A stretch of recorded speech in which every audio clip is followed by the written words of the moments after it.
man, I wish I was well qualified to be able to answer that one properly. So I'm Yeah. going to give you a really wavy answer because I simply don't know enough to say unequivocally this is the answer. What little I do know, because I primarily work on flying foxes, so the big ones, the big fruit bats, as opposed to the echolocating bats. What I do know is within that industry, it's certainly something that is being prioritized. My personal belief is yes, we should have an acknowledgement of the impacts, both positive and negative, of wind farms in particular on Australian wildlife, and we should have considerations in them. I know the industry is looking at that, and there's many consultancies around the country that are tasked with specifically that.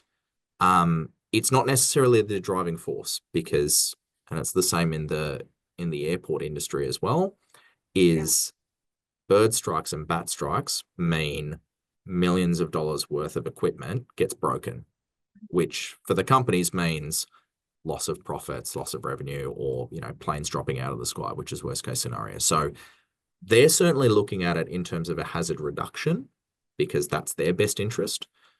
I'm looking at it through an ecological lens. We're trying to achieve the same outcome. So I think, regardless of how we look at it, yes, it's something that should be prioritized and certainly is.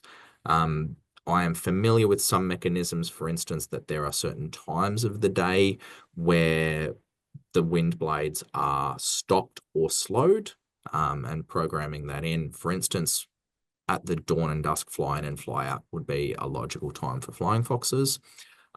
There's other bird species, migratory bird species as well, that they're looking into the impacts of those, and the ability to have, I think I remember this correctly, there is some sort of way in which there's technology where either the blades themselves or an operator, I'm not sure, are able to sense when a flock of something or an individual is coming close, and the blades will slow down in their cycle momentarily, ideally to allow said thing to go through and not get hit, and then move up again.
Thank you so much for being here this month.